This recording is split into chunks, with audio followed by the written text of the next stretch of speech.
shipping changes.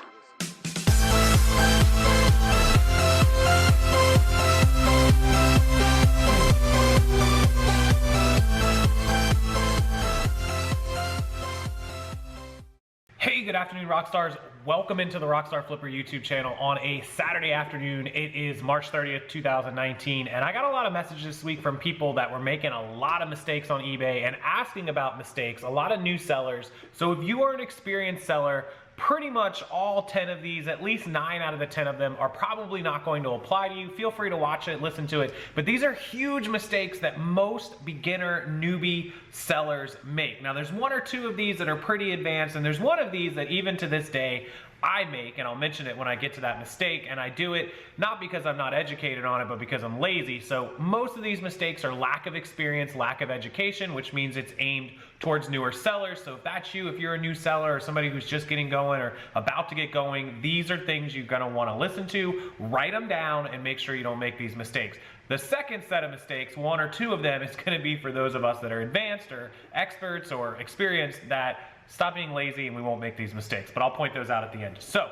let's jump into it with number 1. There's gonna be 10 of these, and I'm gonna jump into it with number 1. And this one's kind of an obvious one for all of us that are experienced, but most people that have never had to cancel an order don't understand. They don't know the reasons, and I have to make this one first because this is the one I get probably most often.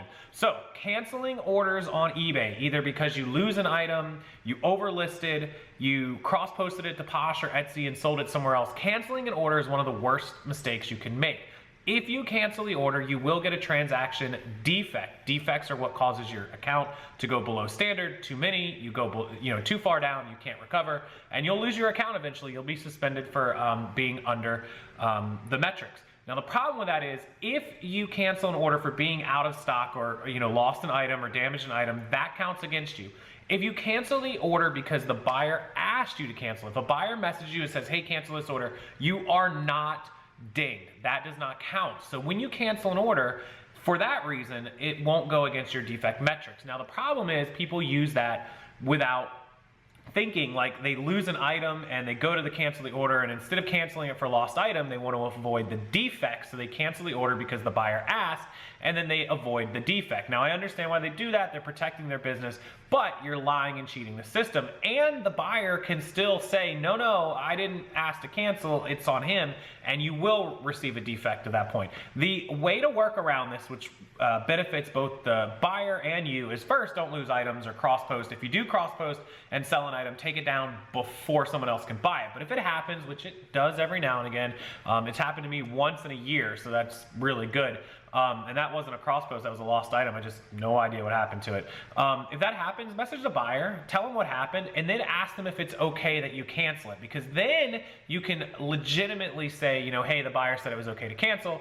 You both agree, you won't get a defect, and you're good. But getting too many of those will absolutely destroy your eBay account. So that's number 1, canceling orders for out of stock, damaged, lost items. Number 2, this is one that gets argued in my Facebook group, the big group, 7,000 members. Big time, all the time, and that is relisting or listing items that are Vero protected. Now, if you don't know what Vero protection is, please check my channel, search my channel for the word Vero for lawsuits, you'll figure it out. But if a business or a company messages you on eBay or emails you or whatever and says, that is our item, you don't have permission to list it, take it down, or if you have an item removed by eBay because the company reached out to them, do not relist that item. It's automatically going to get removed again. You're going to get suspended, if not booted off of eBay, and potentially a lawsuit if the company wants to push it far enough.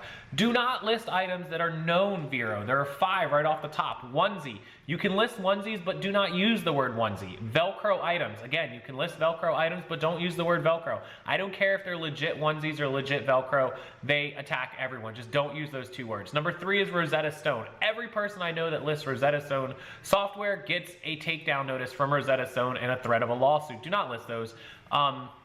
Wallet Ninja is a huge one. Wallet Ninja attacks everyone. And Blue Parrot, the headphones, Bluetooth stuff, they are very well known. Those 5 are big ones that everyone knows. Now there are several other ones like OtterBox that's iffy, and like Lululemon, if you use their stock photos, will take it down. There's other Veros that you have to be careful of. Those are 5 that are well known Veros. So do not list an item that's on that known list. If any company, including Minecraft, which I've had a problem with, takes your item down or requests it, don't assume that it's somebody lying or scamming or just competition. It could be, but if it's the company and you play ball with them and you call their bluff and it turns out it's their legal team, they can file the lawsuit and it will result in your suspension off eBay. So be very, very careful with those Veros, guys. Number 3 is late shipments. This is one I see the beginners make the mistake all the time. They make it for 2 reasons. 1, they don't realize they have to ship in a certain amount of time, and 2, they don't understand the cutoff times for said shipping. So late shipments will cause you to get defects. Too many defects, same result as number 1, where you will lose your account. 1-day handling means if the item is bought and paid for by 3 a.m. Eastern, midnight Pacific, they operate on midnight time Pacific because they're in California, that's your cutoff. So if tonight, let's say it's Monday night, and somebody buys my item at 11 p.m. Eastern, I'm on East Coast, 11 p.m., that item has to go out Tuesday on 1-day handling. If it's 2-day handling, it can go out Wednesday. If it's 3-day, it goes out Thursday, and so on. The weekends do not count towards those days. So if the buyer buys the item at 2:59 a.m. Eastern Standard Time, Eastern, which would be, what, 11:59 p.m. out west, that goes out Tuesday. It's still considered a Monday purchase. It has not turned over to Tuesday yet. Now, if the item's purchased at 3:01 a.m., that absolutely could go out Wednesday. Now, you're going to wake up, you probably want to ship it Tuesday, but it could go in theory out Wednesday because it's now been purchased and paid for on Tuesday because the time has changed. The only one I don't know is, what if it's right at midnight or 3 a.m.? I think that counts as now a Tuesday, so it would go Wednesday, but I always just print and ship all my stuff in the morning, so maybe somebody can answer that in the comment section. Drop shipping. Now with all the new rules, drop shipping, this is going to be mistake number 4. Drop shipping orders, not being able to fulfill those drop shipped orders, canceled orders, those are all things that are going to be huge mistakes that will, again, cause you to get defects, cause your account to get flagged, cause your account to get suspended or booted. And now with the new drop shipping rules that you cannot drop from platform to platform, that of course would be a huge mistake to do it. It's pretty self-explanatory, guys. So number 4, drop shipping. Number 5 is your messaging service. You cannot refer to outside websites or doing business outside of eBay, around eBay, through the message box or any other way, because they're going to assume that you're trying to avoid fees, which in some cases that's what people are trying to do, the bad apples. But even if you just mention to someone something about, anything, they can get it. Their software is very, very good at detecting things. It's very subtle, like little subtle references they can detect, they pick up on it. It's very, very fragile.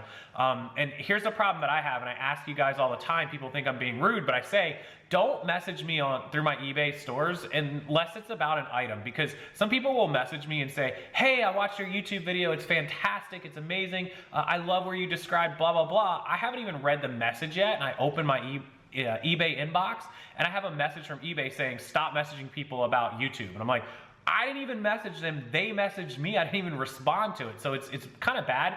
I actually had to call eBay and basically have like a flag put on my account so they wouldn't do that anymore.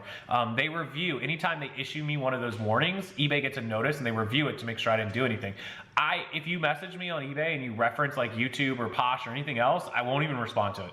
I can't afford to lose my accounts. I can't afford to have that issue. So please don't message me on eBay. But if you are not a YouTuber and you get messages from somebody, hey, can I email you or call you about this item? Do not respond to it. Do not do anything.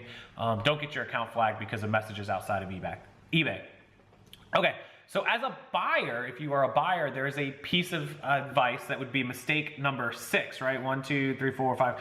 Mistake number 6 that you do not want to make, and that is feedback extortion. If a seller sells you a bad item and you want a partial refund or you want to send that item back, simply say that. Do not mention feedback at all. It's called feedback extortion. You cannot ask for feedback in exchange for money, etc., anything. So if somebody sends you an item and you're like, hey, this isn't as great condition as you described, it's in okay condition, I'd like to keep it, is there something we can work out for like a partial refund, or should I just return it for a full refund?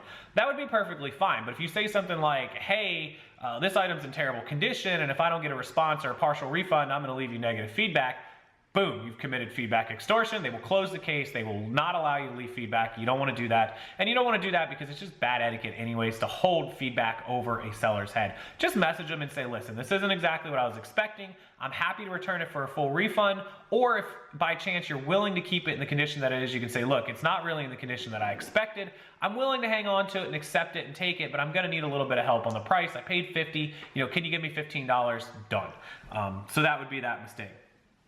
So the next one is not responding to cases at all. If somebody opens a case for item not as described or item not received or for any case for any reason, and you choose not to respond to it, it will automatically be closed against you, the money sent to the person, and you will receive a defect. This should go without really a lot of explanation, but you have to respond to people. You have to respond to cases. So always check your messages and check your open resolution center, your return cases and whatnot, because those are very, very important to keep an eye on. Okay, so number 8 is pricing one. 8, 9, and 10 are not going to be terrible. They won't cost you your account. They're just going to cost you an annoyance and some money. So number 8 is not looking up prices correctly. So this could be, let's say that you buy an item for $5 because you think it's selling for 40 or 50, and then later on you find out it's really not worth anything. It's worth a couple dollars. You lose money. So this will cost you money, and that's annoying and costly. The other problem is, let's say you look up an item and you pay $5 for it, and you're like, hey, this is worth like $100, and you list it and it sells right away. And then you're like, crap, I could have got $200 or $300. That's leaving money on the table. So that's something else to think about when you're correctly comping and pricing things. Don't try to guess either, because look, I know that action figures are worth like $10, but I had one the other day and I was like, oh, maybe he's worth 15 or 20. Turned out he was worth 50. So if I had guessed, I would have undercut myself. So don't guess. Always look up everything unless you're 1000% sure. And keep in mind that prices change from week to week or month to month. Number 9 is mistyping, misspelling, or misquoting things. So misspelling things in the title is going to keep you from selling stuff. Obviously, if you type things, sometimes it'll still show up in the search because eBay software is good like that. But mistyping is bad. It's going to cost you sales and it doesn't look professional. If you mistype something in the description, it could look bad. Let's say that you have a shirt that has a 20-inch armpit to armpit measurement and you accidentally type 29, well, that's going to cost you an item not as described down the road. So you want to make sure you get all of that correct. Don't mistype things, don't misspell things. The other big part of that will get you in a lot of trouble, and I've done it. I was selling a shirt for $20, 20.00, and I typed 200, and I ended up selling the shirt for $2. So I lost like $5 or $10 on it in shipping and fees, which sucks. It could have been worse. I could have been selling a $200 shirt that I sold for $2. Just make sure that your prices are always correct. I'm sure a bunch of you are going to have that issue, and you're going to comment down below that, oh my God, I've done that. I'd love to hear people that accidentally mistyped the wrong price and sold something too cheap or for the wrong amount, and how big of a difference was it. I want to see who had the worst mistake. Like, I want to see somebody, not that I'm laughing about it or think it's cool, but I want to see somebody that had like a $375 item that they sold for like $375. That'd be terrible. Okay, number 10, the last one is not checking your eBay invoices or fees. eBay makes mistakes like the rest of us. Even though it's a computer, they are human. And always review your eBay invoices and your eBay fees to make sure you were charged the right amount, credited the right amount, promotionals. I know people that have saved hundreds of dollars or gotten credits for hundreds of dollars simply by reviewing their invoices each month. You should be anyways. Save it to PDF, keep it for your tax purposes saved on a file on your computer. Click on My eBay, click on your fees, and it's to the right. You can look up 18 months of invoices. So that is my 10 top mistakes. Hopefully you guys don't make these mistakes, but if you do, you can correct them, save your eBay account, save your money, and save a giant headache.